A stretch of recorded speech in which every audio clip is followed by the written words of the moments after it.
Hello and welcome to the agenda here on Politics Social with me, Graham Hughes, and as ever, Phil Moorhouse from Hello. A Different Bias. How you doing, mate? I'm all right. Yeah, good. Keeping well? Not right. Well, yes, I am. I am sort of well. I probably don't look brilliantly well, probably because I have been working a lot, getting ready to go to London next week. So you've been making videos I've for been next I've week. made a really big video as well, which was very unwise. I've wanted to do more in-depth videos, so I thought, oh, this will be a good time to do it. It was not a good time to do it because I didn't give myself enough time. So I've been spending every afternoon creating a video that is way the time put into it is way out of proportion to the quality of the video. But never mind, it's coming out next week anyway. Oh, excellent. Yeah, the problem is trying to do a news and politics channel. It's hard to get like evergreen stuff because you do a video about one thing and then next week it's it's all changed. Like everything's changed. You can get away with it if you do in-depth stuff.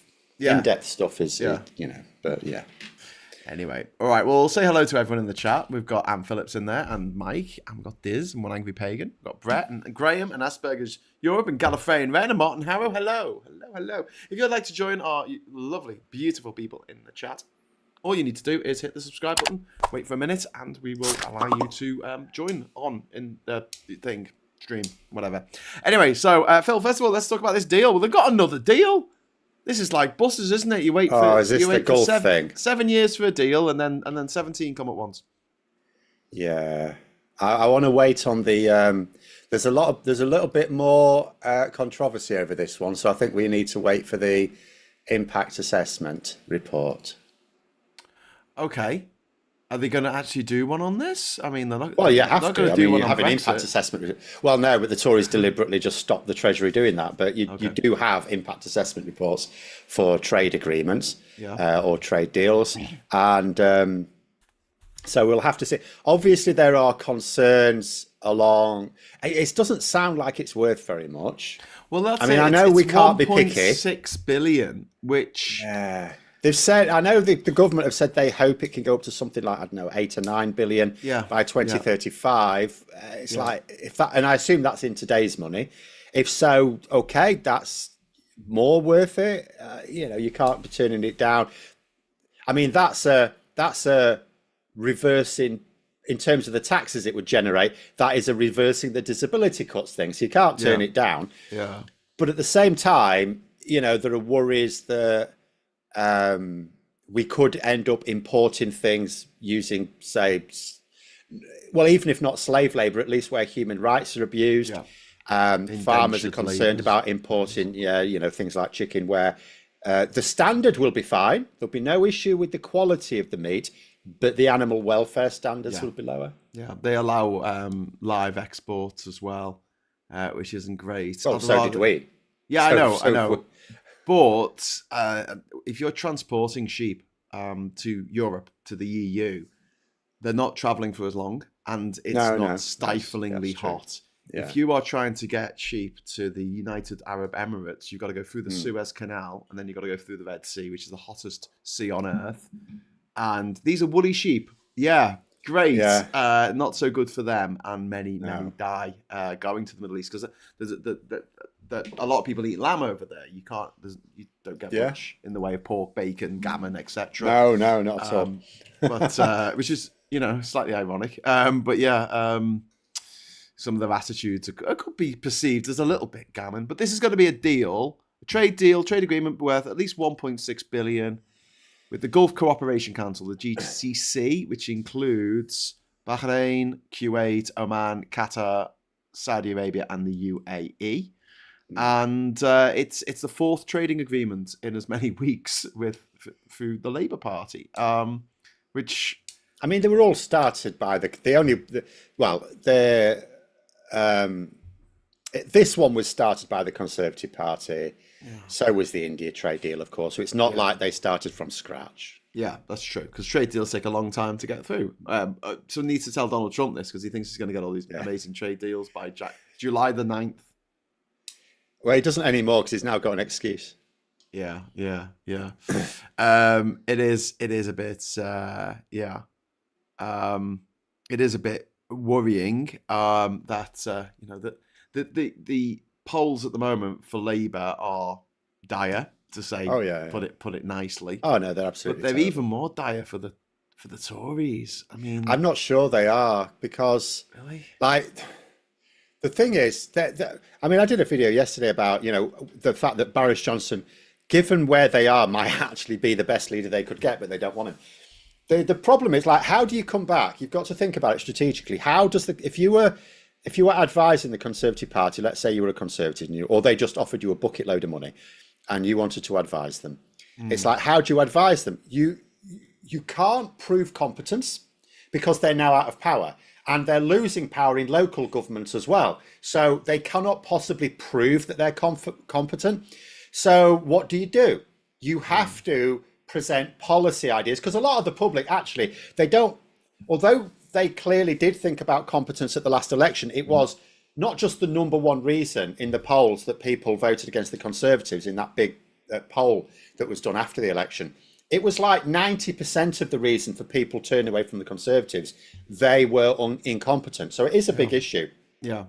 But quite often, when you present like a policy to people, they often don't think, are you capable of doing it? It's why it's so easy for populists on the left and the right to just present what sounds like an easy answer. People go, oh yeah, that makes sense.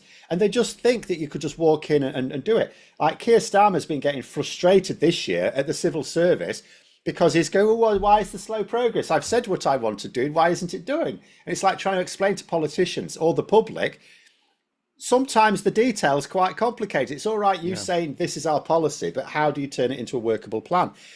So, so the Conservatives, they could present nice sounding policies, irrelevant whether they work or not, but present nice sounding policies. But they're not. Think about it. Every time they have a discussion about any policy at all, what is their position? Can you put it back to the way we left it, please? That's what they do on everything. Brexit, the economy in general, the NHS, winter fuel allowance, everything is always put it back to how we left it. It's like, the people didn't like how you left it. That's why you're now in the opposition. Yeah. So they're not able to prove competence. They're not willing. And I think the reason they're not willing to come up with new progressive sound, like, not in the sense we mean, but like forward-looking policies, should we say, is because they can't agree on them. The parliamentary party is too split to agree on anything. So they're just defaulting to the position they find themselves in. Yeah. But that's no good. And they can't even try and use the line which they tried last year, which worked to an extent, about, yeah, but if you vote for Reform UK, you're just letting Labour in. We are the pragmatic choice, because that is no longer the case. Reform UK are the most likely to form a right-wing government at the next election. So the Tories are completely knackered. Yeah. They're not using the only tool, and this is what I was arguing on my channel yesterday, the only tool, if the Conservatives cannot prove competence, and they refuse to come up with a new agenda, then the only thing they have going for them is blather. And who is the master of blather within the Conservative Party? Who are they? That's it. It's Boris Johnson. They haven't got anyone else. Yeah, absolutely. We got a super chat come in from Optimistic Nihilist. Thank you very much for the £10 super chat, mate. The red wall is lost. I won't go that far. There's no way Labour can win it back. VFUC has the media backing and billionaires pumping money into AstroTurf campaigns there. Don't see who else can win there anymore. Yeah, no, Labour. Where people are getting this wrong, it's including Labour themselves, is ultimately what those people want is just a better standard of living. The reason that Reform UK appeal is specifically because the Conservatives clearly made their lives worse, and they don't see Labour making it better. There are a couple of issues in which they think Labour are making it worse as well. Winter fuel allowance, disability cuts. But if Labour deliver, then that will no longer be the case. And that is the way Labour should target the red wall, not with it. The immigration is a distraction. It's like Brexit. You've still got people believing in Brexit, but are they happy with Brexit? No. Why? Because it didn't deliver the tangible improvements to their lives that they were promised. That's what they want. Yeah, but some people still love it, Phil. They want. Some people are like, oh, hardly any. Not enough. Best thing we ever did. Yeah, not enough. Those aren't the people that voted Labour in the first place. Oh yeah, so that's true. That's true. Just to jump ahead of what we were going to talk about anyway. So I mean, there is a bit of firefighting going on here in the Red Wall, isn't there? With the Rachel Reeves is apparently, according to newspapers today, planning to direct tens of billions to Red Wall seats for road, rail, and green infrastructure. And this is going to be funded by these reformed fiscal rules, and a capital pot of up to £10 billion, apparently. So like you say, I mean, if people see the results of it, if people see the real results of it. They have to see the results. But, I mean, the thing is... at least progress. They have to believe. I mean, it's not always the case that you have to deliver everything within 5 years. They have to believe that it's coming. But I mean, there has been a breakdown of trust. Do you really think that Labour can rebuild that in Red Wall areas? We've seen it. We've seen it everywhere. We've seen it in lots of parts of the country. The public will always, give you the benefit. They'll always they gave the Tories the benefit of the doubt so often.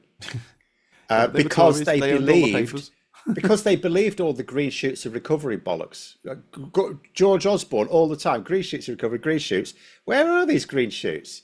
Well, our economy didn't grow. He was eating them. He was trampling them all underground. Yeah. So, but they will do that if they believe that you are making. You sound like you're making progress. Oh yeah, and the improvements are just around the corner. But Labour need to be able to lean into that. Yeah. They need to be able to, whenever they actually do something that will be popular. It's why I cannot understand why they did not make a massive fuss about what they've been doing with water companies. The new legislation, the blocking of the bonuses. There's massive fines for Thames Water. People keep saying when I talk about press conferences, they can't do press conferences every day. No, but they found the time to do some press conferences and talked about the stuff and the problem with talking about the immigration thing, it invites journalists to then go straight to Richard Tice or Nigel Farage, whichever one happens to be in the country at the time, and ask them questions about it. Whereas if Keir Starmer did a press conference with Steve Reid and they talked about what they're doing, how they're blocking the bonuses, how they've legislated now, if there's any more deliberate high concealing of illegal dumping, that there'll be criminal investigations which can lead to imprisonment. If they did a press conference on that, that would be reported. Why would you go and ask Nigel Farage what he thinks about that? I mean, some of them will want to because they want to plug him, right? But most journalists would be like, well, that's not his area, so why would he bother? And that's what Labour should do. Plug the stuff that would be popular where Nigel Farage has got no skin in the game. Yeah. Ignore him completely. Yeah. And this is where you end up having overlap with Refoot, because they're saying, we should scrap the 2-child benefit. We should do this. We should do it. That they're obviously playing to try and get onto the break down the red. Do you know what I saw? There was an article in a comment piece in the Telegraph this week by, I forget his name. He's one of their tossers, and that doesn't narrow it down. But they were talking about like Nigel Farage leaning to the left and hitting the bullseye, and the way they were writing it, it's like they're sniggering to themselves. It's a con. They know it's a con. The Telegraph, this guy in the Telegraph's writing about Nigel Farage. They know full well he's not going to do these things. Yeah, they're doing it. Oh, it's brilliant. It's absolutely brilliant. He's hoodwinking those troglodytes in the north, isn't it brilliant? And they're just openly writing about this. Yeah. The fact that Nigel Farage is playing this obvious con. Yeah. They know about it. Like the Tory press know about it, and the Telegraph are supporting it because they think it's a brilliant wheeze. Because they know if he did form a government, the last thing he's going to be doing is making life better for poor people. Yeah, absolutely. So the fiscal rule change apparently is going to be the cost benefit analysis is now going to include social benefits, not just economic productivity, which makes a big difference. But do you see this as polling panic, or do you see this as sensible redistribution? I mean, or was it a bit of both? This was planned anyway. This was already planned.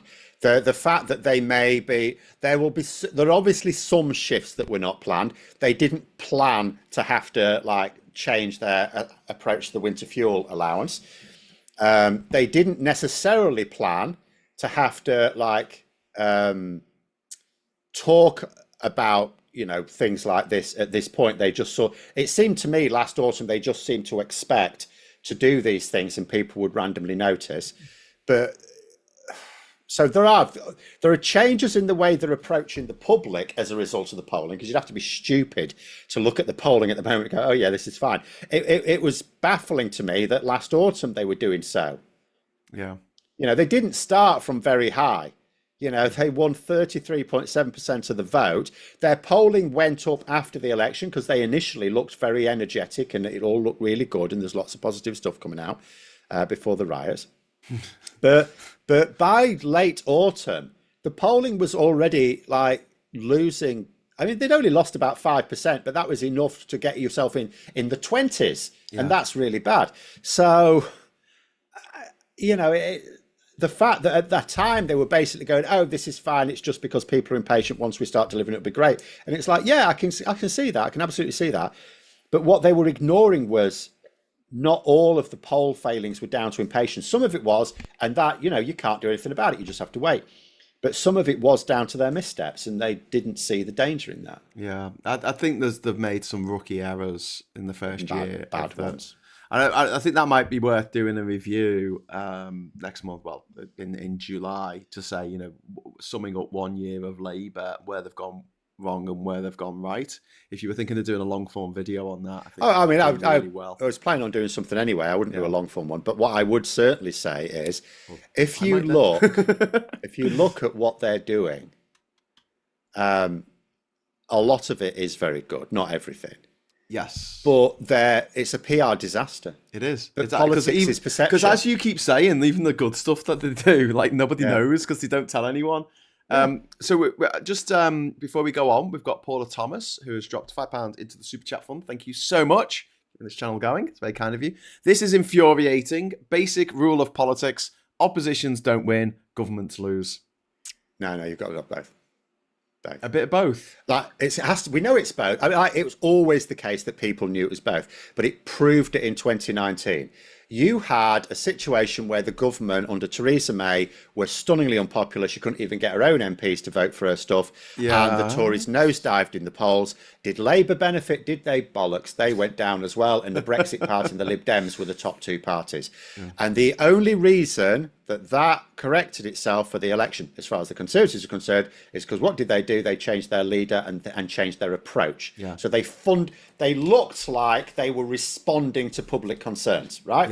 Yeah. The fact it was a largely con and they didn't really do anything different is irrelevant. They looked like they were addressing public concerns. And so you cannot say governments... That was... Do you think that's something that Labour might do? If they're staring down the barrel of a gun in the start of 2029, and it's looking like they're not going to win the 2029 election. I know you think that's unlikely, and it probably is, but if they were, would you reckon that's the point where Labour will go fuck it and change the leader? Because Labour they tend to be loyal to their leaders to a fault. They keep people on, like Neil Kinnock, or after they lose an election, I think. Yeah, the Tories have got the right idea on that. You lose an election, you're out, or you're just doing really badly in the polls, like Kemi Badenoch or Ian Duncan Donuts when he was Tory leader. They just got rid of him. Yeah, I mean, I appreciate the thinking that maybe behind it. In that, it's quite funny, because you learn lessons. You do learn lessons, but and it worked for, I suppose, Harold Wilson. He stayed on as leader and he came back as prime minister. Yeah. But yeah, in general, I would say you need to be absolutely ruthless. But at the same time, the problem you've got to correctly identify the problem. The problem right now is not actually any Labour MPs, even the dickheads. The problem is they've got the bad advice. So if you change the leader, but you still have the same general advice, then the next leader's not going to do any better. Well, we had a super chat come in from Ivan. Thank you so much, Ivan. It's really kind of you. The Tories can't learn from their failures and haven't got the will to learn. They have contempt for voters for removing them from power because they think they have a divine right to have power. That's quite true. I think you're quite on the money there. One Angry Pagan agreeing with Phil there. Before you said it, actually, saying blue Labour spads have got to go. I mean, what I would say is the nature of politics now, The easiest way to deal with this, by the way, is electoral reform. But even then, you have to, and I talked about this last week, we have to accept the fact that the left is just the left. There are socially conservative people on the left and there are socially liberal people on the left. And you have to find some accord. The problem we've got at the moment is not that Blue Labour exists because they're in alignment with a good chunk of voters. It's that they're calling all the shots. Yes. That's the problem. And making really big mistakes. And there's no, there's no, it's all about, okay, these are the key voters we need to try and appeal to because this is like the big block of fairly consistent voters. Yeah. There's no thought about, but what do they really want? Because I'll tell you something, what they don't need, they might agree with it, but it's irrelevant. What they don't expect the government to do is just shit on trans people or shit on asylum seekers or anything like that. They might agree with some of these things, but it's not what they're voting for. Yeah. And there needs to be, and the Conservatives have got an excuse, because I know the Conservatives who lost in 1997, they later on said that a big problem they had to begin with in trying to rebuild was they had no money, because they weren't getting donations, they had no money to pay for because it's expensive. Like, okay, you can get someone like me to look at some polling, and I would do a better job than some of their analysts. But nonetheless, what you need is proper data scientists. You need experts. They're very expensive, and they didn't have the money for that. So the same will be true now.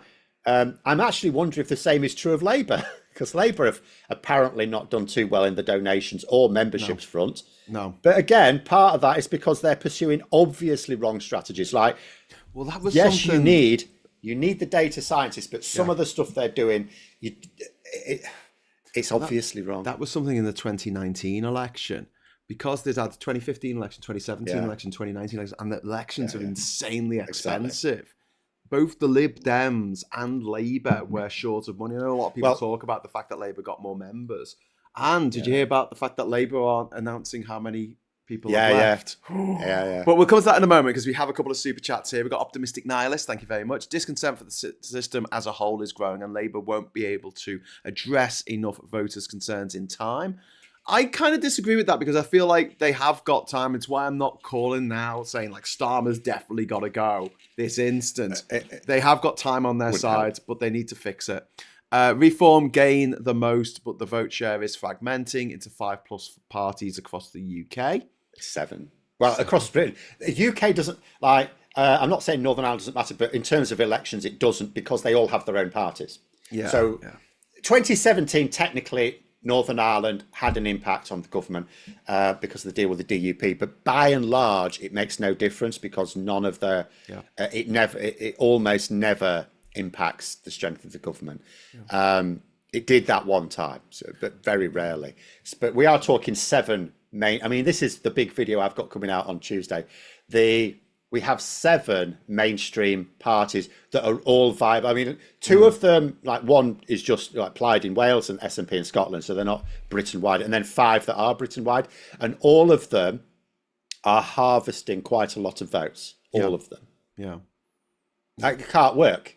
It's not even like we have a system where these votes are being split 7 ways, and then one of 2 parties is going to be the big player in government. We've now got 3 parties who can conceivably win a majority. Yeah. So for voters, that's interesting. They've now got a lot of choice. Do you include refucking that? Or is that the Lib Dems you include? No, Reform UK could conceivably. At the moment, they're ahead in the polls by some margin. You cannot. I think there's headwinds coming their way that a lot of people are not taking into account. But nonetheless, in the here and now, because people will obviously want to look at the here and now, Reform UK are more likely, like the pragmatic vote, when you get to an election, yes, there's something in voters' minds that flips. At the moment, they're saying whichever party they think best represents them, right, without thinking, because there isn't an election. So there's no election for 4 years. But come, or 3 years, I think 3, but you know. But come the election, then people change. All of a sudden, if they're going to vote at all, they now thinking in terms of the impact of that vote, or a lot of people do, not everyone. So then they're starting to think, do they want to use their vote as a protest vote, or do they want to use it to inform the government, stuff like that? So you get that tightening.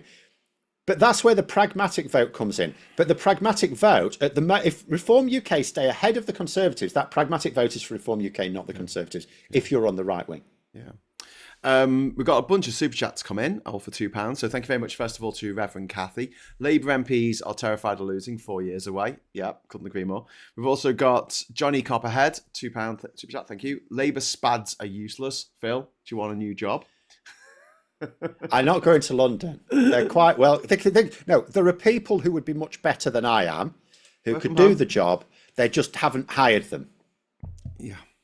Like, it should be obvious. It's really simple. It's really easy to tell whether your advisors are doing a good job. What's the polls say? And I know people will sometimes disparage politicians for always having an eye on the polls, but do you know what? That's what wins elections. Yeah. That is your barometer. Yeah. If you're not paying attention to that, yeah. If it's not like we're talking about a little, it's a crash. They've crashed in the polls. Yeah. We've also got David Smith. Oh, well, I'll come back to David in a moment. But first of all, Chris C saying press reform and tax reform are urgently needed. Couldn't agree more. David, to go to your question, and thank you very much for the super chat that came with that. How seriously do you take the alleged Rayner bid? Not very. I don't really take it. It might not even exist. It may or may not even exist. Yeah. We don't even know it exists. Yeah. We've also got just got a couple of super chats come in from Ivan. Thank you very much, Ivan, and One Angry Pagan. Ivan says, get rid of Morgan McSweeney and replace with Jonathan Ashworth or Andy Burnham. I think Andy Burnham's busy being Mayor of London. Yeah, let him stay there. He's doing a good job there. He's doing a good job. He's doing a very good job. I wouldn't want to deprive my Mancunian brothers and sisters of Andy Burnham, but Jonathan Ashworth, he lost his seat, didn't he? Yeah. So there could be a job for him. One Angry Pagan, thank you so much. One. He effectively has a job. He leads is it Labour First, the think tank? Yeah. One of the big Labour think tanks. He leads it now. That's what he did after he lost his seat. So he effectively is in a role where he's producing advice. I don't know whether it's been taken. He's close to Starmer, so I assume so. Yeah. I don't know. I mean, the problem is, of course, we don't know who's responsible for these brain farts. We know that McSweeney and Keir Starmer are giving them the green light. They've got to accept responsibility. Yeah. But we don't actually know where they're coming from. Well, it's collective responsibility in cabinet, yeah, isn't it? It's all their faults. One Angry Pagan, thank you very much. A lot of vitriol towards Reeves due to bad decisions. Yeah. And also, I think, especially with Reeves, I think there's a lack of warmth. I know that sounds like a mad thing to say about a politician. I think what there is a lot of misogyny. It's all this sort of Rachel from Accounts politics. Yeah, they would never say something like that if it was like a male chancellor doing exactly the same things. But I think about like male chancellors and even gobshites like Gideon and Gideon Osborne and who's that knobhead whose name I'm to see you next Tuesday, Hunt. Yeah, when they're giving their budgets speeches, they put a few jokes in there. Do you know what I mean? They have a little bit of a camaraderie thing going on with their own benches, and Rachel Reeves just seems to be. I think in her case, I would say it's probably the problem is the economy is absolutely screwed, and in a way, which is like there's so many things that a lot of people aren't taking into account. It's not like anyone could go, oh yeah, of course the economy was screwed. We get that. But I don't think people really do get exactly what the problems are. Like, we had a completely missed opportunity when the Tories came into power. They had a golden opportunity. It was a whole decade of cheap as hell debt. They could have carried on doing what Labour were doing, investing for the future when borrowing was cheap, and it would have been paying dividends back now. And they didn't. They instead used it to plug their funding holes because they thought, oh, we'll just sack a load of civil servants and make pots of money. Oh, shit, we're not making as much in taxes. How did that happen? Oh, we better borrow to fill up our funding hole. And now we've come into a situation where debt is now very expensive. So they've left her with 100% of GDP debt and all the cost of thing of that. She needed to borrow an extra 30 odd billion just to try and catch up on the 14 years of missed infrastructure, as well as deal with all the COVID. I mean, the COVID, yes, there was going to be a load of spending with COVID anyway, so we got that. Yeah. So she's got to deal with all this shit. And there aren't any easy answers because that debt is so incredibly expensive to service, but the tax rate is also very high historically for this country. Yeah. Well, I mean, I'm going to talk about Norway in a moment, but before I do, no, my point wasn't that like she hasn't got a hell of a hill to climb. I'm talking about the personality behind it, which unfortunately you need in politics. And we can say it's misogyny on one hand, but when I think of other women MPs like Angela Rayner or Jess Phillips or Emily Thornberry, they've got a bit of personality about them. Whereas she's very dry, and I just don't feel like she connects with. I'm going to actually just counter that because I have actually met her. She isn't. She's actually quite personable, but she's got the Starmer problem. He's quite personable one-to-one. Yeah, but I've actually met her in a group. She's actually quite bubbly. She doesn't come across that way. She's just shit scared in front of a camera, I think she's shit scared of putting a foot wrong. The practice doing this. And I also think in terms of like joviality, probably it would probably come across as quite a bad look. I'll give you a parallel. So obviously everyone here understands that Angela Rayner's got quite a bubbly personality, right? Yeah. Do you remember the BBC leaders debate where she was feeling, because like neither Sunak nor Starmer wanted to do it for some reason, but it was the one where you had all the parties there. Yeah. She was very wooden in that. She was terribly wooden. It looked like she was reading off an auto cue. And that was again. She looked like, and that was again. It was like a hostage video. Fear. It was like a hostage video, when they're giving a statement to read out to the camera. But that's the situation with Rachel Reeves. The difference is that people don't realise that Reeves actually can come out of a shell. She's just shit scared. I think she's conscious of the fact she doesn't want to appear glib when people are really feeling the cost of living. She doesn't want a chancellor because Rishi Sunak, where he went wrong, thing, isn't it? You can't be cracking jokes every 5 seconds. But I think that's what it is. I think there's with Starmer and Reeves, there's too much fear. Yeah, and the problem is, and it comes across, and it's not making a connection with voters. It's self-defeating. But I think that's the source of it. I think it's stage fright, effectively. I get that same feeling, when you see a comedian just die on stage, and you just in the audience, and you're like. You're cringing, like so much for them, and you feel for them. But both of them, you're right. Both Starmer and Rachel, they could just do with a bit more media training. I think, sit them down, and maybe if they did a press conference each morning. I think what they need to do. Do you know what they need to do? They need to do what Ken Clarke did. They need to actually tank themselves up with whiskey before they go out. Much better now. Yeah, but that's the thing about Trump is he exudes this kind of confidence because he just goes out and talks a load of shit. But he says it with confidence. Everyone. And so does Boris Johnson. But I'll tell you exactly why that is, and you know why that is more than anyone. It's because they have that background from birth where there was no such thing as failure. Yeah. There was no such thing as the consequences of failure. Never say sorry. And the problem with... Whereas the issue with someone from Reeves and Starmer who rose quite high in their careers, very high in Starmer's case, is because they came from a background where they will have known a cock up will have had consequences. Yeah. That's the difference. That is why people from a very privileged, very wealthy background have that confidence because they've in life, like people who become risk averse in adulthood, it's because shit went wrong in their childhood. Yeah. Whereas in my case, I was fortunate in that I didn't have shit go wrong in my childhood. I had plenty go wrong in my adulthood, but I think because it didn't happen in my childhood, I carried on not being risk averse. I took a lot of risks. I took risks becoming a full-time YouTuber. Whereas a lot of people, if you're growing up, if things go badly wrong when you mess up a bit, you just become risk averse. Yeah, and that's something that I wouldn't have done what I've done if I was risk averse. I'm clearly not, and I'm lucky. I know that that's a privilege. That's another form of privilege right there. But the fear of someone when they're on stage and they're nervous and they don't clearly uncomfortable doing it. It makes the audience feel uncomfortable as well. Yeah. That emotion, especially towards empathetic people, they will feel that emotion too. So Anne Phillips, thank you very much for the £2 super chat. Chancellors of the Exchequer are always unpopular. I would agree with that. Optimistic Nihilist, thank you very much for the £10 super chat. It's very kind of you. The only way I can see Labour switching to PR is for the Greens and Lib Dems to win enough seats to hang Parliament and force Labour's hand.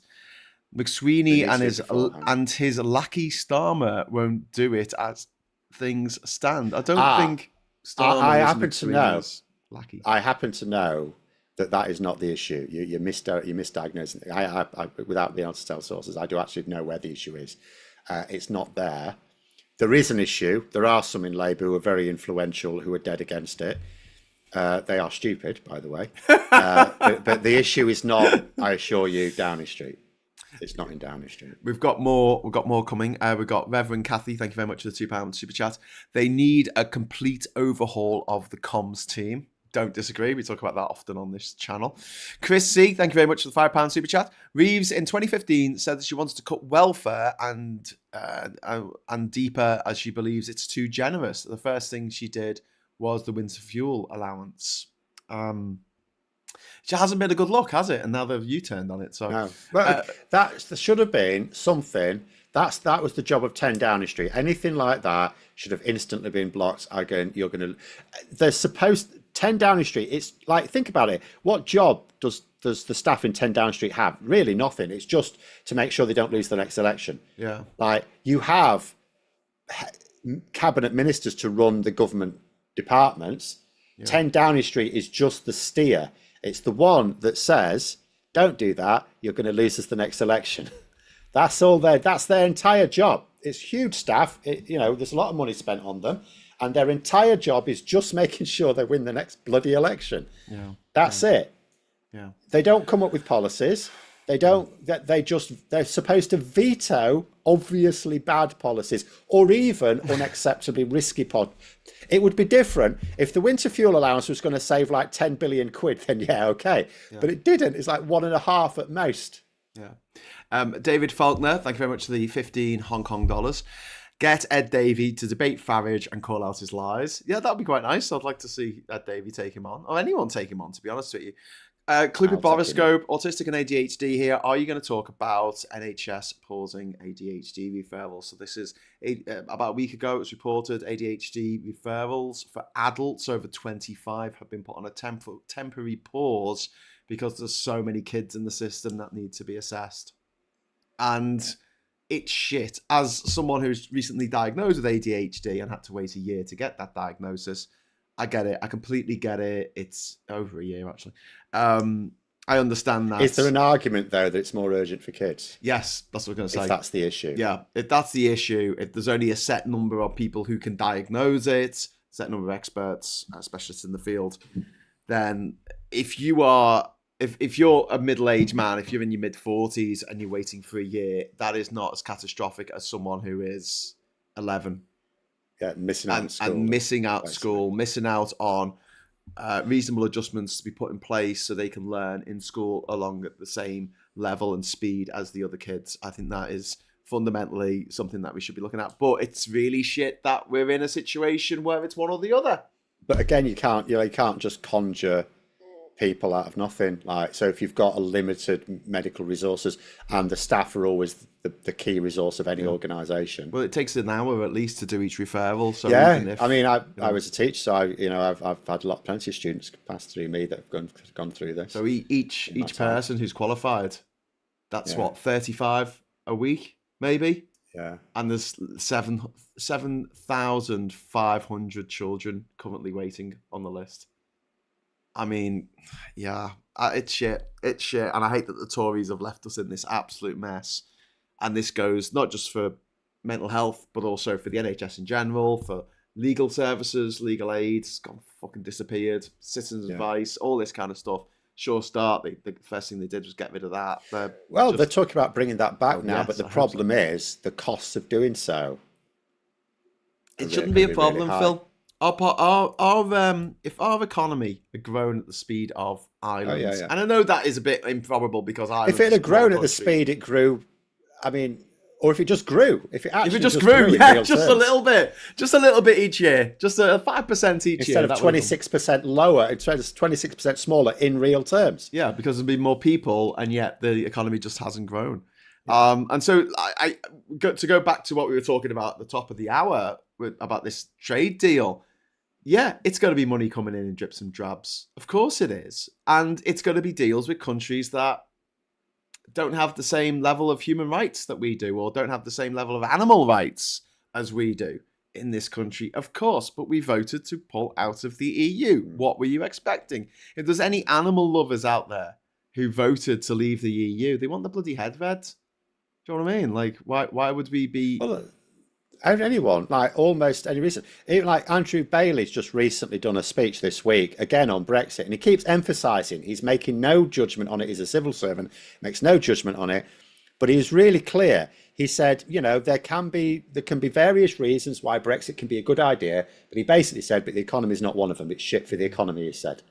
Yeah. And he's urging the government to just move closer and closer to the EU to limit the economic damage of Brexit, because he's made it explicitly clear in this speech this week, Brexit is just 100% damage to the economy. And he's saying, look, it's fine. I'm not saying Brexit's a bad idea. If you had other reasons for Brexit, that's cool. But the economy was not a reason for Brexit. Yeah, true. Because it's bad. We have another, it is very bad for everything, actually. Optimistic Nihilist, thank you very much for the £10 super chat. All Labour ministers briefing the press off the record say McSweeney has all the power and is making all the decisions. There is no internal democracy or accountability. McSweeney is the tyrant. This is where there is an issue, because like Starmer, because he's not a politician, he trusts McSweeney and he leans very heavily on him. My issue at the moment is that it should be obvious that somewhere there's a massive failure in the system. Yeah. But that, that's the impression I got. I mean, I did when we talked a couple of months ago. Massive failure seems to be McSweeney. Yeah. To be honest, but a couple of months ago, for example, they changed their director of communications to someone, and I was, I noted at the time it was someone who seemed close to McSweeney. So I was thinking, is this a McSweeney power struggle? Him exerting more control again? Because that's clearly what it was with Sue Gray. There was absolutely no sensible reason to get rid of Sue Gray. She was the right person for the job. That was a power struggle. And so I thought I'll give this new director of communications a chance, because they've come from a social media background. They work for TikTok. I thought, give them a chance. They aren't improved. So again, it's just clearly McSweeney is just gathering, like, it's he's creating groupthink. That is the massive danger to any organisation, groupthink. You must always avoid it. You need to actively hire people who disagree with you. You've got to do that in any organisation. And the problem is, the problem's not what McSweeney believes or not. It's the fact that he's getting people in who all agree with each other, which is so stupid. Well, I always make the analogy with Star Wars Episode 1, where George Lucas just surrounded himself with yes people, and they were like, yes, a jive-talking amphibian that steps in poo. That's something they need to see in a Star Wars movie. Yeah. An annoying little kid who goes, this is fun, this is pod racing. Yeah. I wonder what this button does. And he presses a button and a space station blows up. Oh my God. It started well. I liked the start of that. And all the robots turn off. I mean, that's the one that just blows my mind. You got a galaxy full of automated robots who all have personalities, Even R2-D2, he can only go, but he's got a personality. Yeah. And then you've got this entire army of robots, and the Bluetooth connection with the spaceship is disrupted. Yeah. That's it. They all turn off. They don't even go into autonomous mode or something. They just explode. There you go. That's something they could do. Oh, I've lost connection. I think I'll explode and take out as many of these Gungans as I can. Optimistic Nihilist, thank you very much for the £10 super chat. Not only does the system need radical reform, but so does the Labour Party, or else it'll sink into the abyss and never recover. You both underestimate how bad things really are. Denial and false hope. I think things are bad. I don't think they're insurmountable. No. I think anything's insurmountable. And Labour has undergone quite a lot of reform. It had to. The issue here is a small number of people who don't know what they're doing. That's really... There's structurally, that's the problem. That's the only problem. There's no system of running a political party that can ever be proof against that. Yeah. If you have a small number of people in key advisory positions who don't know what they're doing, there's no system that can stop that. Yeah, yeah. And that's what they've got to deal with. But as I said earlier, time is on their side. A week is a long time in politics. 3-4 years, that's an eternity. They can turn things around, and we just don't know what's going to happen. We don't know what's going to happen next. Well, we know something, I mean, in terms of the time, they know they don't have time in terms of the delivery, because to deliver something for 2028, they have to make sure they're getting it right now. So in a sense, they don't have time at all. But in terms of their communications, they do. But I would still say you want to avoid getting into a situation where people start, like, I would suggest, certainly from late 2021, but definitely from 2022, people had it in their minds we were going to have a Labour government at the next election. That was just sort of how it was. Yeah, but you say that, but get into a situation here. In the first few months of 2020, everyone was convinced the Tories are going to be in charge for the next 10 years. Because there was like no way back. No way back. And that's what I mean, like changing the party and yeah, but a year later it was different. Yeah, a year later people weren't sure. But 3 years out from the election, or 2 years out from the election, should we say, people just knew the Tories were just counting down the clock. Yeah. Even though they tried to change leader 2 more times, they were just counting down the clock. You don't want people to start thinking that here, because people are sheeple. It is sort of known there's a lot of people who sort of vote in a way that they think people sort of think they should vote. Like, that's why polling is so important, and it's important to get it right. Because if people think the country wants a change, they start to think, oh, well, I want a change as well. But I mean, that part of that is the electoral system we have. We have this situation where it's possible to win. Never mind the 33.7% Labour got. They won a massive majority with that. They don't need a massive majority. You can win a majority with 30% of the vote. 3 parties can get 30% of the vote in a single election, which means if you have an election where, I mean, this won't happen in this country because we've got so many parties, but if you did have 3 parties that all won about 30% of the vote, you're basically saying any one of them could win the majority. Yeah. Random. Ernie Burns has pointed out that Starmer has demonstrated he can change his stance. We can get through, though it is an uphill battle. It needs to come from the bottom up, which I agree with. But also, Ivan, thank you so much for the super chat, mate. That's really, really kind of you. Autism and ADHD provision is terrible for adults and children, but I can tell you now that adults get the worst side of the coin. I've lived experience of no adult autism support services. I understand that, Ivan. Like, a good friend of mine who I grew up with, he was diagnosed with ADHD as a kid back in the 80s. This is going back a long time, yeah. And he was one of the first kids in the country to be put on Ritalin. And at the time he had, I think it was either 6 months on, 6 months off, or it might have been a year on, a year off. It was like that. And they were very much the guinea pigs. And he found that when he was on the Ritalin, he could concentrate in school, he could get his work done. As soon as he was off it, it was all over the place again. But they stopped his medication when he was 16 years old because adults don't have ADHD. Yeah. And it wasn't until he was 39 years old that he was put back onto medication for his ADHD. So he could focus. So he could just do things normally that normal people can normally do without having to, stress out too much or go into shutdown mode. Breaking news, Paul Doyle has been remanded into custody until his next court hearing in August. That's from Chris C. He wasn't asked to put in a plea, was he, by the judge? So we don't know whether he's going to plead guilty or not guilty, which means that we can't really talk about it because we can't say he definitely did it, even though there's video of him doing it, which is a mad situation to be in. But if he pleads not guilty, it'll go to court. Again, no one needs to comment on it until a trial's set. Anyway. Well, I did a show this morning about how if he was black or a Muslim or transgender, that would have been the big thing. Yeah. And he's getting really sympathetic coverage in the media. It's a father of 3, ex-Marine, company director. It's all like positive things they keep saying about him rather than he follows Nigel Farage on Twitter. Yeah. Which is probably what they should be saying. So to go back to some of the agenda today, what was I going to talk about? We talked a little bit about the Gulf deal, didn't we? The TUC have criticised it, calling it a values-free deal. The trade justice movement has said there's been no scrutiny, no protections, but we don't know what the fine print is of the deal yet. And the National Farmers Union have raised concerns. But then we can't, because of the deal that we've now got with the EU, we can't reduce our standards that we import from other countries. So even though we've got this shit standard, we've got this shit deal with the US, they still can't bring over hormone-injected beef. They still can't bring in chlorinated chicken. Yeah, but that's because we haven't actually done a deal with the US yet. They just said that's true as well. We've done a tariff carve-out, whereas what we're going to get with the Gulf will be some form of deal, and there will be a document that goes with it.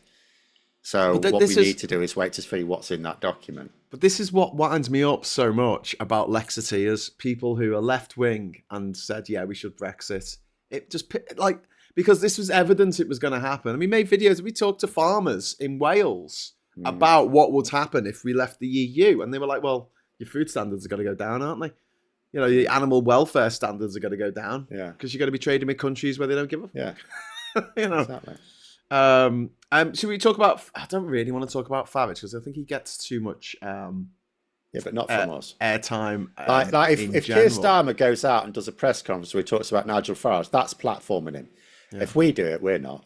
Well, yeah, but Starmer has commented this week. Same casino, same fantasy, same crash. Talking. Yeah. Well, it is. Equating it's 10 times more. Farage and Liz Truss-onomics. Who advises him? Refuck are saying they're going to raise personal tax allowance to 20,000. That means that you can earn up to 20 grand and you won't pay any tax at all. Reverse winter fuel cuts, scrap the 2-child benefit, and this is going to be funded by ending net zero, which is that's not going to fund anything. That's going to cost us more in the long run because we're still always going to be beholden to it's better pressures of the cost of fossil fuels from other countries. And then they're going to end migrant hotels, mate. So they're going to get rid of migrant hotels, and that's going to raise 60 billion for the Treasury. The thing about Farage, because I did a video on this, the breakdown of the costings. Fancy first of all, he reckons he can save. So first of all, the way to demonstrate, let's say you've got someone who won't believe you if you just say Nigel Farage is talking out of his arse, right? So you put it into things. He said he can save £45 billion a year by cancelling net zero schemes. It's like, but the government doesn't spend £45 billion a year on net zero. And we know that because there was a big to do in 2023, 2024, remember, because Labour wanted to put, what was it, about 27, 28 billion pounds a year into green technology. Yeah. And they had to massively scale it back, and it was massively scaled back to about £9 billion a year. Yeah. So do you know where that £45 billion a year comes from? And he said himself, not leaving the EU. No. Oh, it comes from a report produced by the Institute for Government, who are not idiots, by the way. But that £45 billion a year refers to private investment. So it's not. So first of all, it would represent him telling private investment to piss off, take your jobs with you, go sod off to somewhere else, and it wouldn't save a penny. Because that's not government expenditure. The government at the moment are spending, I think, about £9 billion a year. But by the end of this parliament, it will be much less because the idea is we need to pump something in to begin with. By the time he's talking about, it'll be somewhere, it might be as little as £1 billion a year. Yeah. So it's not saving so the 45 billion, doesn't exist. That's private investment. The migrant hotels thing, Labour are already dealing with. That's caused by the asylum backlog. Labour are already dealing with it. It is their intention that we don't spend anything on hotels for asylum seekers either. Yeah. So that's not a saving at all. None of his so-called savings save anything. But the putting the tax, those tax cuts he announced, plus spending. Did you notice he said he was going to nationalise gas? I think he means gas suppliers, not oil, BP and Shell, but the gas part of energy companies and water companies. So, and he said 50% would be owned by pension funds, UK pension funds. So I worked it all out. I worked out what his tax things would cost and his tax cuts would cost. And I worked out what his nationalisation of these things would cost. I even assumed there wouldn't be a buyout premium, which there always will be. And it comes to unfunded, because some of the savings he's cited he could actually save. They're not a good idea, but he could do them. And it still comes out as a black hole, a shortfall of somewhere between, over the course of a parliament, 350 and 500 billion pounds. Fucking hell. That is 10 times a Liz Truss. That is a minimum of 10 Liz Trusses. That's how insane it is. And he wouldn't do it. He wouldn't dare do it. Because look what happened to the pound with Liz Truss. Imagine someone doing 10 Liz Trusses at once. Yeah. Do you imagine what the pound would do? Do you know what would happen? It'd do it if he just won the election on those promises. But he would, you know, the thing is though, at the end of the day, like he'd be quite quid in then, wouldn't he? Because he's mates with all the hedge funds and people who make money out of disasters. There'll be a picture of him like this with his thumbs up. This is why I reckon the pound going down, just like he did after the Brexit fraud referendum. Yeah, this is why I reckon. At the moment, one thing that usually keeps a government honest is if they really mess up, they're going to lose the next election. That's why they had to get rid of Liz Truss. The Tories liked her budget, but it was going to cost them the next election, so they had to get rid of her. I don't think Nigel Farage cares. I think he thinks to himself, he can make a right load of money in 5 years. And he doesn't have to make it illegally. I mean, he can just... Well, he's made $1 million since he was elected MP. But it doesn't... We're not... I mean, he could be a billionaire. He could... get himself, he could do massive favors to very, very wealthy corporations and people, and the payout will be after he leaves office. That's the plan, and the rest of us will be on the hook for the bill, as we always are. As we always are. It won't matter. His popularity could nosedive 2 months after. It doesn't matter. Yeah, he's got all the time he needs. John wants to know. Thank you very much, John C, for the super chat. That's very kind of you. Your thoughts on Labour peer Glassman appreciated? Blue Labour or Farage's Trojan horse? Of any consequence, does he hold any sway with Starmer? Now, I don't know his relationship with Starmer, but just to explain, this is Maurice Glassman, who's a Labour peer, and he's very much of the Blue Labour persuasion, isn't he? He's been talking, he's saying that a Tory-style destruction awaits Labour due to its embrace of progressive liberalism. Yeah. So what's happened? I said this last week. These people have always been in Labour. It was a big part of Labour. In fact, Labour were not. They were never socially progressive really until Blair. Before then, you would say they were more progressive than the Tories. But I mean, that was a low bar. Socially speaking, I'll say socially speaking. So it was, but they've always been there. But for the last few decades, Labour has been championing, and I mean championing, socially progressive causes. Yeah. So since the 90s, Labour became much more socially progressive, and we've sort of been used to that. And it's been slipping for a while. I don't think I quite appreciated it until very recently. It has been slipping for a while if you think about it. It's just that we sort of took it as read that Labour was socially progressive now. Yeah. But not everyone in Labour is, and not all Labour supporters are. Well, so it's now, it seems to me that now that they think there's strategic benefit in not being, which I don't think there is, I have to say, but I mean, maybe on immigration, all right, but in some respects, but in other respects, they think it's now strategic. So these people were always there. They're just now starting to come out of the woodwork. It's a bit like why racist attacks increased after Brexit, because people thought that they were now all of a sudden part of the majority. Yeah. It's the same thing. People now think that Labour are more openly socially conservative, so they can start piping up a bit more, but they were always there. Yeah. Oh, it's not great, is it? But yeah, so just get back to Refuck and, in the latest polls, they're up to 31%, Phil. 31%. I don't think they are. That was, I mean, that's just one poll. Yeah. But either way, it makes no difference. We don't need to split hairs over the odd point or two. It's, they are significantly ahead of anyone else. Do you know what he said in response to Starmer calling him out? What? Farage? He called it Project Fear 2.0. Of course he did. Because, it went so well last time. That's why he's better off not talking about him. Why? But when people do mention him, when he's on a show, why does no one tackle him about the fact that it cost the British taxpayer £39 billion to leave the EU? His pet project, that's a payout we had to pay. But also in terms of the trade lost, it's like, in terms of everything, we're losing like 100 billion a year. I'd like to say that's incalculable, but it's not. We can definitely calculate it and put it on a big fucking billboard. If it had any sense, Labour should have that in Leicester Square. They should pay for one of those payout, the readouts or whatever. This is how much Farage has cost the country, and have how much Brexit, and have it continually going up, so people can go to the square and can see how much 4%, 5% of our economy is being lost, is worth every day, every hour, every minute, every second. So Luna X says, I've no doubt the current Labour government will be up for that if they could figure out the optics. Sorry, I don't know what you're talking about. I'll have to read up the chat. Chris is talking about the reporting restrictions on the case in Liverpool.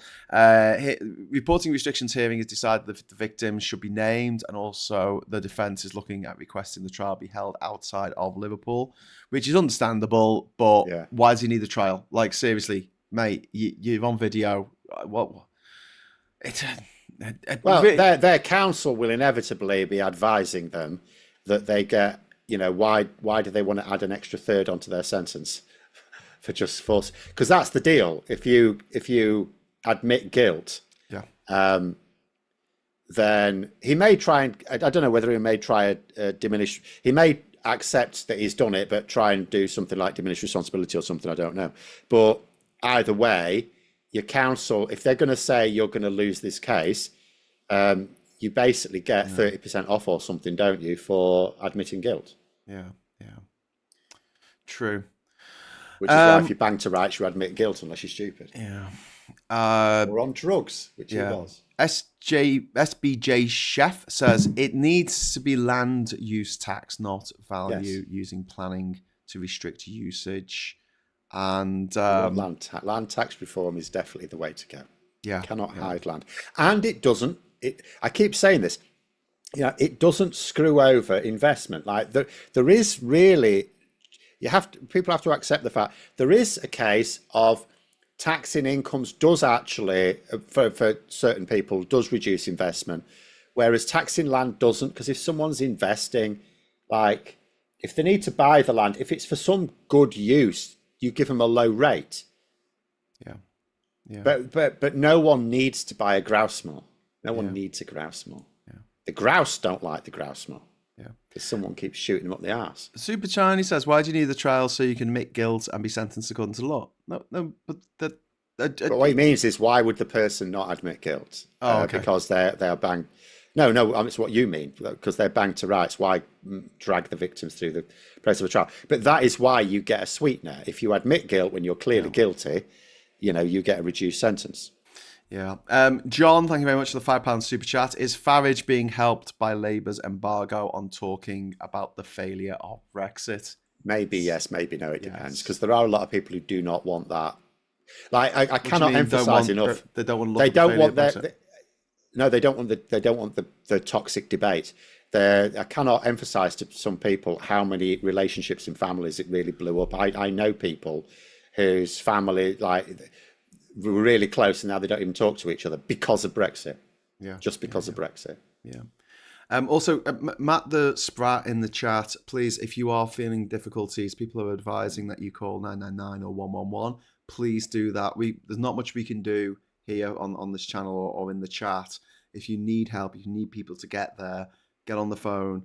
There's also the number for the Samaritans, which is in the description of this video, and you can call them as well if you need someone to talk to. So please take care of yourself, and like I always say, you've got to take care of yourself before you can take care of anybody else. So please stay safe. Matt the Sprat. Sorry, Phil. I've got me notes of the final discussion, and it just says Labour. What's the strategy? I mean, but this is talking about fighting against reform and making reform seem as toxic as they genuinely are, and they don't seem to be. They don't even need to do that. They just the reason Reform are doing what they're doing at the moment. Most of Reform's poll share, Labour actually can't do anything about, because it's not come from Labour, it's come from the Conservatives. That is entirely a Conservative failure issue. The reason why Labour's vote share is so low is to address that. You don't attack Reform UK. You don't need to. You just need to say, hey, we're delivering. Because the reason why so many people are flocking to reform is they bought into the fact the Tories have failed. Now they're buying into this idea that Labour aren't actually making anything better. They're looking at, they're looking at how Labour are making it worse for some people, and they're not seeing any way in which Labour are making it better. That is Labour's problem. Tackle that. And you can tackle that without ever referring to Reform UK, because that is a Labour issue. It's purely the Labour's problem right now is not Reform UK. Labour's problem is Labour's relationship with the public. Yeah. Reform UK are neither here nor there. They're just underneath catching the voters that are leaving them. It feels very high-handed. Influencing. Phil, it feels very high-handed, the way that Labour treats their voters and the way they treat the public in general. Well, they're not trying to connect. It's kind of like, you should be grateful. You should be grateful. Why aren't you more grateful? I don't know. I'm not getting that. I'm not getting that. We're not getting any. Who was it? Michelle Donnellan or someone? Oh, yeah. Who was? I work fucking hard. Whatever she said. Why don't I get a clap on the back? Why don't anyone say to me, I've done an effing good job in the week when a school fell down? So no, I don't get a sense of that from Labour. I really don't get a sense. But no, I'm not talking about it to the Michelle Donnellan kind of levels. I'm talking about like just people will see for themselves. And I've said this for quite a long time on this channel now. Like, people don't. You've got to point out to people that it's a delicious chocolate bar, or no one's going to buy your chocolate bar. It's as simple. You can have the most delicious chocolate bar in the world. No one's heard of it. No one knows about it. You're not going to sell any fucking chocolate. And just do a little bit of advertising, a little bit of razzle dazzle. Get someone with a bit of Riz out there, to put on a show. I don't know. I've had loads of ideas. There's loads of ways they could do it with Starmer. So you have to do it with Starmer. You have to work with what you've got. Starmer has to take the lead. He can't just have a compare. You can't just throw out Ed Miliband and Angela Rayner all the time. You could use people like that on their own social media. If they did proper social media content, you could use that. But Starmer has to take the lead on it. He is the Prime Minister. But there are ways in which you can create something that will work really well, even given his limitations. There are ways to do it. There's so many ways to do it. It's really frustrating that they don't do it. No, it absolutely. So frustrating. Absolutely is. All they need to do is realise you just need to talk to the public. Talking to the public is not inviting they should do that as well more, but it's not inviting journalists around and talking to them, because they're the ones talking to the public. Labour need to talk to the public. They've got to do that through their own outlets. They've got their own outlets. Honestly, I could train a monkey on how to increase their views by tenfold within a month. Yeah. In fact, do you know, I was working on something recently. I've probably run out of time, I'm afraid. Let's see if I can find it. I just wanted to highlight something. We hit our goal. That I was noticing, but I wonder if I put it in an Excel spreadsheet, but I can't remember which one. Bollocks. I was Jesus looking at H. something. Christ, he's got a question, Phil. Did you know that Starmer's dad was a tool maker? But he should do that. Like, he had that catchphrase. It was a shit catchphrase. I knew why he was trying to do it, but he could absolutely do that with something a bit better. Yeah. I think that also, this... Here it is. Go on. So what I did, right, I did a little exercise. I'll put it up on the thing. And I looked... So at the end of 2018, I decided I was going to do my channel full time, and I had a plan for it and stuff like that. At the time, I had a few hundred subscribers, just a few hundred. Then what I did, so I looked at the first, from the point at which I said, right, I'm doing this now. And I've gone back and I've got the views from my first 20 videos. Then I've picked another couple of channels who I'm not going to give their names, but they both represent major, I'll tell you, one of them's Keir Starmer's, actually, because it's relevant to this. And the other one is another political group as well. And so I had a few hundred subscribers, and so therefore I shouldn't have been getting very many views. I've got to do it in the middle, haven't I, because of your thing. So the red is my channel. These are the views I was getting in my first 20 when I decided to do it properly. At the time, I only had a few hundred subscribers. The black line is the Keir Starmer channel, who's got tens of thousands of subscribers. That's That's a recent 20 consecutive videos.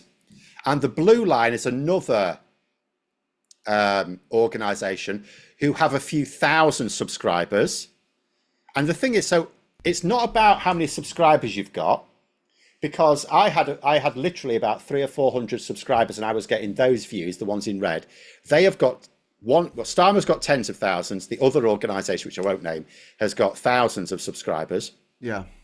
And they're getting nowhere. Just let me say that the top of that graph is 90,000 views. So you're looking at 90,000 views at the very top of that close graph. to it. It's I mean, that was a peak one, but they were nonetheless all getting thousands of views.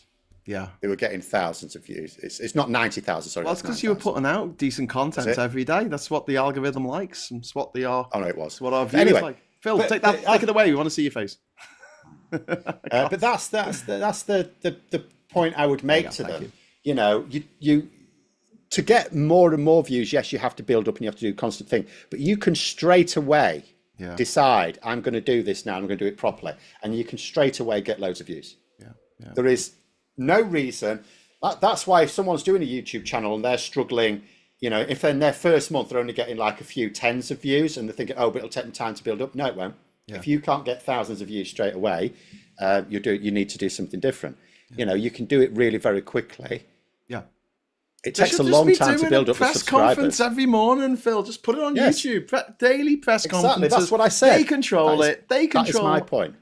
And just if you wanted proof of concept, Claudia Sheinbaum, the leader of Mexico, she's got 81% approval ratings because she does a daily news conference.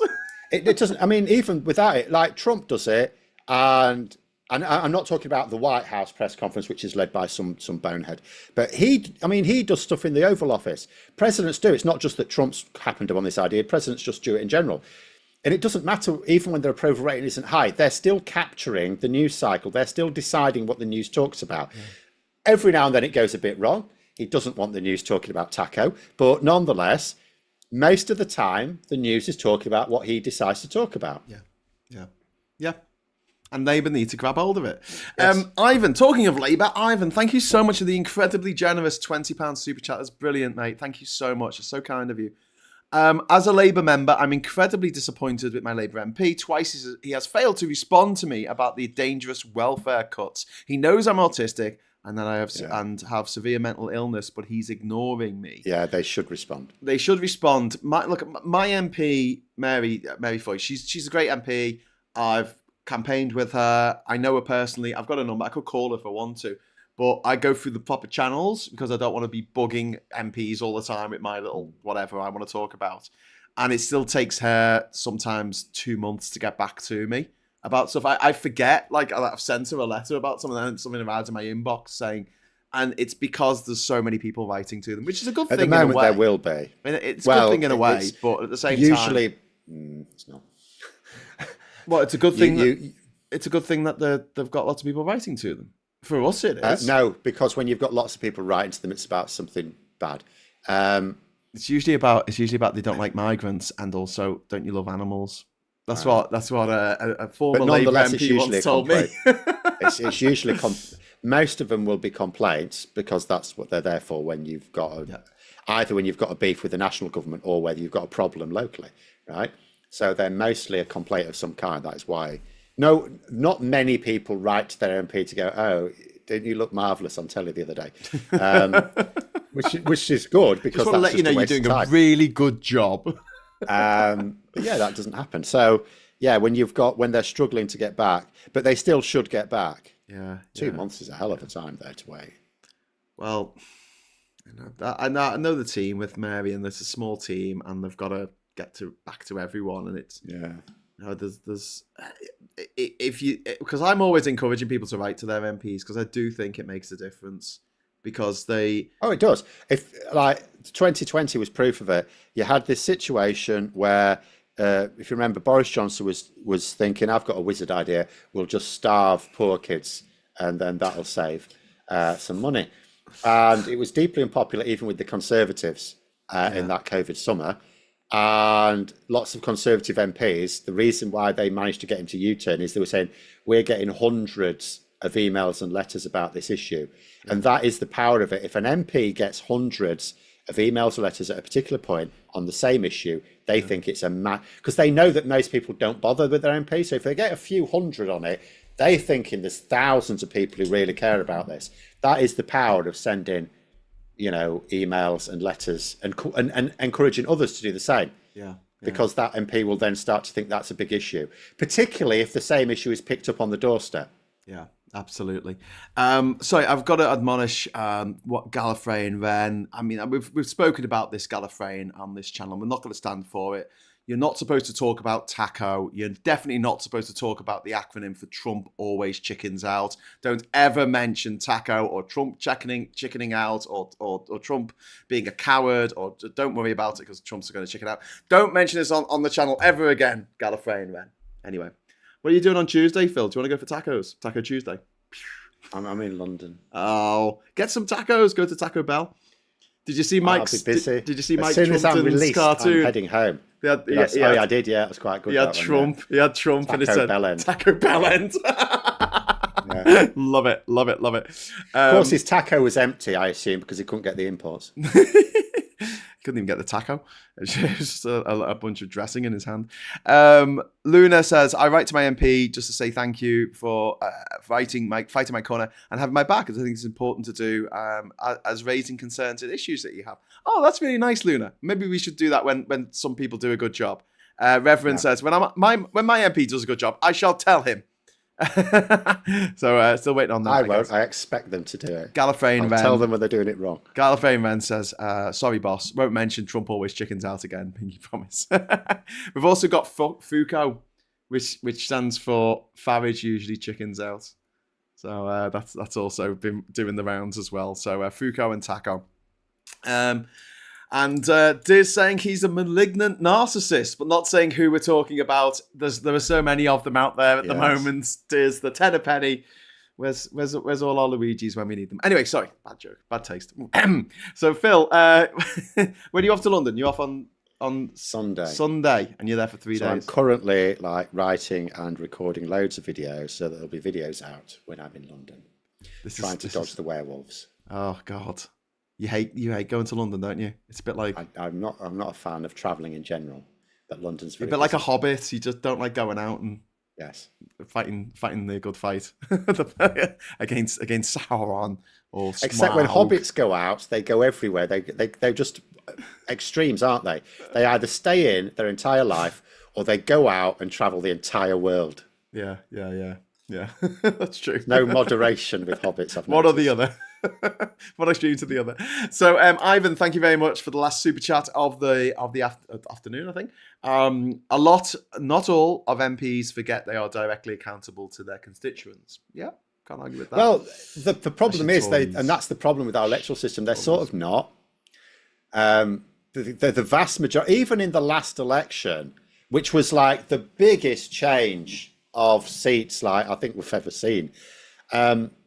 A right load of them just stayed the same. Yeah. And that is one of the issues, the fact that you can have this situation where a right load of them just feel comfortable. So they're not accountable to their constituents. If their constituents always vote the same way, they're not. Yeah. They're accountable to whoever lets them be a candidate, which is probably 6 people who are running their local constituency, the most influential members of the local constituency executive. Yeah. Oh, I was wrong, and I accept responsibility. John has just dropped in a super chat. Thank you. £10 is very kind. The reason I ostracised Brexiters was their enthusiasm for the xenophobic crap that was leave. Glad they exposed their bigotry, so I could tell them to F off at my life. It's fair enough. Can't argue with that.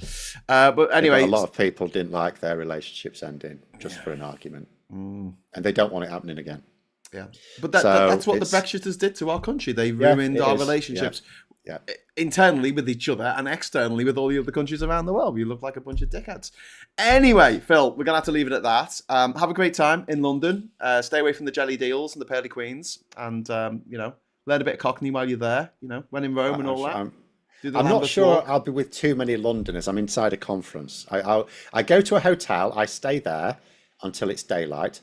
And then I scuttle out across the road to a conference, and I go there and then when they dismiss me at the end of Tuesday, I scuttle off to the train station and I'm back. Are you going to be reporting from the conference? No. I'm not. No. So I will just I will report anything useful afterwards. Okay, cool. All right, well, pay attention, everyone watching this. Phil will have wisdom to impart, I'm sure, next week. But I'll see you next Friday. And until then, for you, and until 9:30 tonight for everyone else who's going to join us for the Friday night social, I'm going to say thanks so much for watching. Give us a like on the way out. We like a like on this channel. And thank you very, very much for the super chats. It's really, really kind of you, and everyone else who left a message as well. Take care of yourselves. And until next time, I'll say hello, good evening, welcome, and goodbye.